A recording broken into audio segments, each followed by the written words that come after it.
Duel Review is brought to you by NexusDigitalComics.com. On today's Duel Review, it's the TV series Archer. I'm RJ. And I'm Nick. Let's get to it.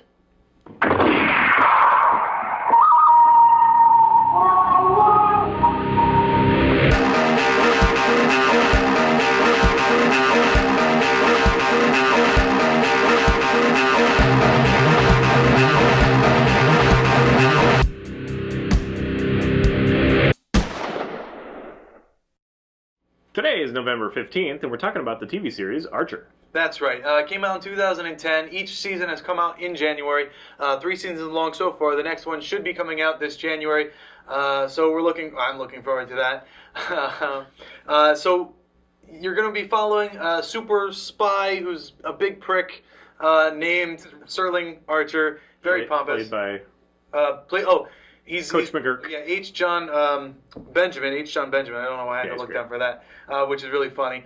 Then you have his ex-girlfriend, Lana Kane, played by Aisha Taylor from CSI, Talk Soup, and Friends. She's done a little bit on Friends. And for some reason, every time I hear her voice, I think of Peggy Bundy, but it's a completely different person. I don't know why. I just hear It's just your own weird thing. Every now and then she says something, and I'm like, is that that's Peggy just Bundy? your weird thing. It must be. Then you have playing the mother, Mallory Archer, is Jessica Walter, who, and I didn't know this until I did the research, but I'm really happy that I found out she did Fran Sinclair from Dinosaurs, you know, the mother, and that's always fun. But she's also from Arrested Development. She's won an Emmy for the best TV actress on, I forgot the name of the freaking And Chris Parnell. And Chris Parnell, yes, who plays Cyril Figgin. Yeah, Figgins. Okay.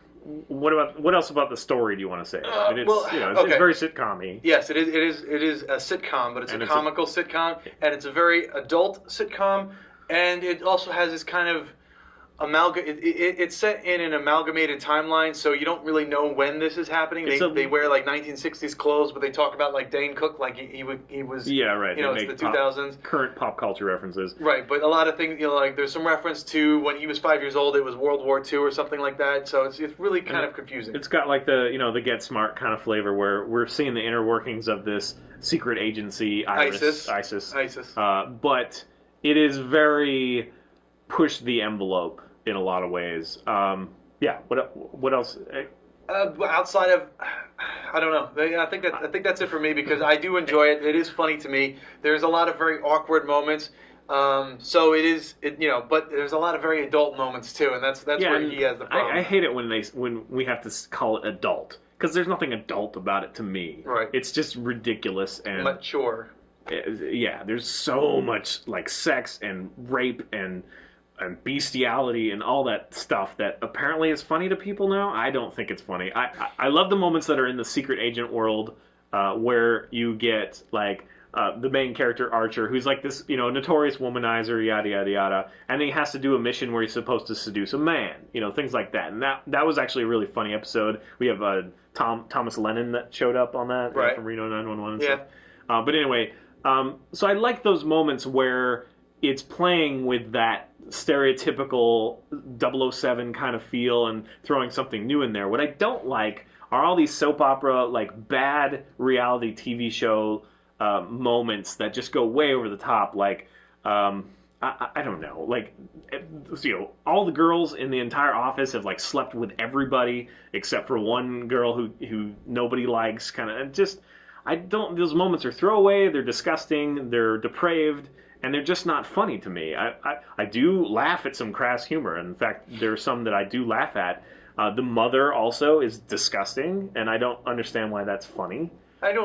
She's disgusting. She gets turned on by dogs, and she tries to sleep with everybody who has any kind of power, and she has her son massage her breasts and things like that. And it's like, I can't defend that. I don't think it's funny. I just kind of go, oh, okay. Because here's the thing. It's like, South Park pushes the envelope all the time. A lot of Right. people think that's disgusting. It's had a lot of controversy, but it has some kind of moral behind it. Right. It takes it to a ridiculous place in order to prove a point or to show you, the hypocrisy or the stupidity of whatever. This is just shock value for shock value. It's kind of like, well, we've done everything else. We might as well do these disgusting things and pretend that they're funny, and then hopefully people will laugh. And I don't want that to become the new norm. And we've said that before. Yes, we have. What did we say that with? I just don't want it to become the new norm. Like, I do have guilty, sometimes I laugh at things I probably shouldn't laugh at, whatever. But there are just plenty of moments that it's like, really? Like this girl, she changes her name all the time because Archer can't remember her name, and she like has a thing for him or whatever, and she just starts changing her name all the time. She also really likes it when she's choked, unconscious, and beaten up during sex, and she thinks it's really, would be very intimate if she was murdered, and I don't think that's funny. I just can't see it as funny. Yeah, there's definitely a lot of I hate to be too heavy-handed here, but there is definitely some that I like. I love it when, like, we get this Jewish black guy who, he's a double agent, but at first we're like, oh, well, whatever, and they kind of have a thing for him, and that kind of part is throwaway for me, but he's like the very good agent. Like, he does everything right. Whereas Archer's this bumbling idiot, kind of thing, although he is very good at killing, but, and to have that juxtaposition, and the black guy's, like, talking to him about I slept with your mother and to get him off his game, and that's kind of funny, even though I don't really like the your mama jokes kind of thing, but it is kind of funny to watch, and then the way that it ends is funny, and yada yada yada, but all the stuff in between, all the interpersonal relationships, I don't know, maybe it's just it has no bearing in my life. Like, I would never associate with somebody who did that sort of, like, slept with everybody. And, right, yeah, I don't think I would either. I don't, well, I know people like that, but whatever. I do think it is, there is a lot of funniness in it where I can overlook a lot of the things that I kind of don't like about the show, but, I like the show. I do. Every time that I watch an episode, I'm like, hey, that was okay. The next episode is completely depraved, and there's nothing funny about it to me. Yeah, and sometimes I don't know, sometimes I do find humor in the depraved stuff. I don't know why. It just kind of gets me for some reason. Like when they and talking about frothy vaginas. Oh yeah, that was very funny. Yeah, that bothers me. Although that one line was pretty funny. Don't you dare talk about my mom's vagina or frothiness. Yeah, that was funny. That was okay. So what else I wanted to say was there's also some cameos from other series that people from this one has lent their voice talents to, like C Labs 2021 and what was the same art style too, kind of. Yeah, but next year you can see a cameo with Bob's Burgers in it, and I don't know what exactly they're gonna do. If Bob's gonna voice. If Bob's gonna show up, which is gonna be weird because I wonder how that licensing works. And the art is gonna be completely different. I mean, I don't know. Maybe it'll just be in the background. You'll see Bob's Burgers and be like, oh hey, and that's it. But maybe not. I don't know. Yeah. I don't know. There's too many, like head jokes and all sort. I just whatever. I liked Frisky Dingo, which is that was the other one, the original, cartoon that kind of spurned this, and that also had a very Iron Man, Batman feel, where it was following basically a superhero, but he's like really wealthy and he's very childish and he's a womanizer and whatever. But it kept it a lot cleaner, and I had more fun with that because I didn't feel as unsettled all the time. Like, I understand some things can push the envelope, and that's healthy. It's okay to feel, a little, off at times. Like, I'm not sure if that was really funny, but then it adds up to something later that's really funny. Right. This one, to me, just stays in that area too much, where it's like, I don't want this to become the new norm. I don't think that, giving a dog a blowjob is funny, but that's where it goes all the time, and So yeah, that's my 2 cents. I hate to be a prude, but don't like it. Yeah, I think it's funny enough to watch. So he likes it. I do. It's okay. I do like it. I think it's disgusting. I don't like all the disgusting stuff, but I think the funny value overrides the disgusting value. Definitely don't let your loved ones see it if they're prudish or squeamish about this stuff, or your kids or your parents. I don't know. It's very uncomfortable. Agreed.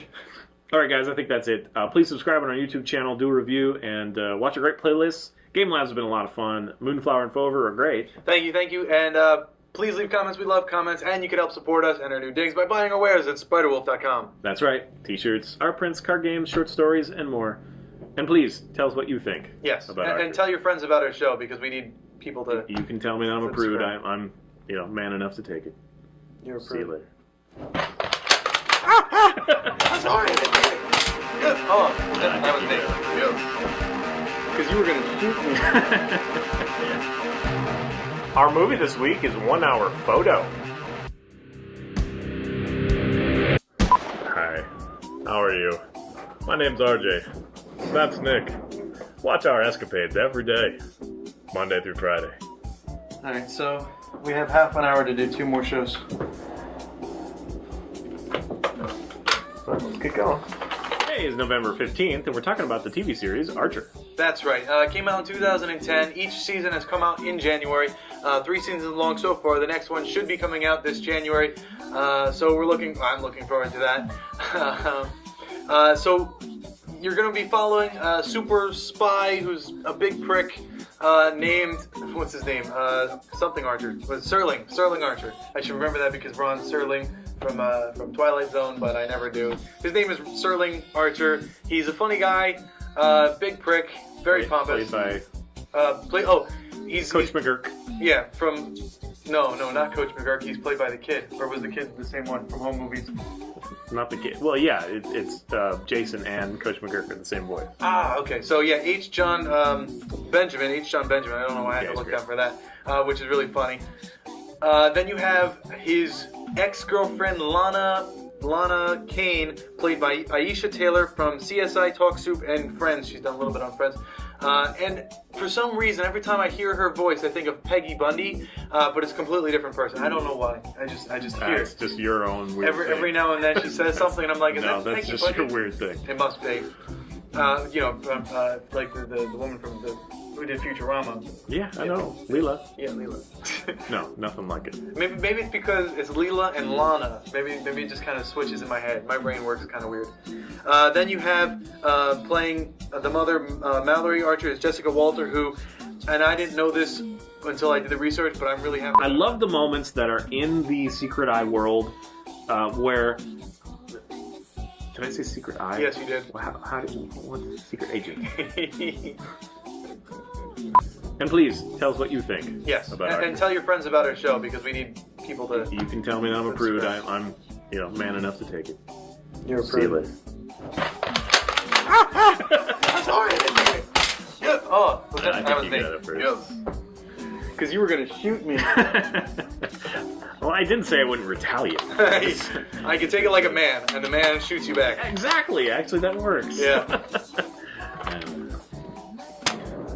Did you just shoot yourself? Yeah. It's Are hard you trying to get it blink. stuck in the glasses? Yeah. It's really hard not to blink. I think I snapped one off.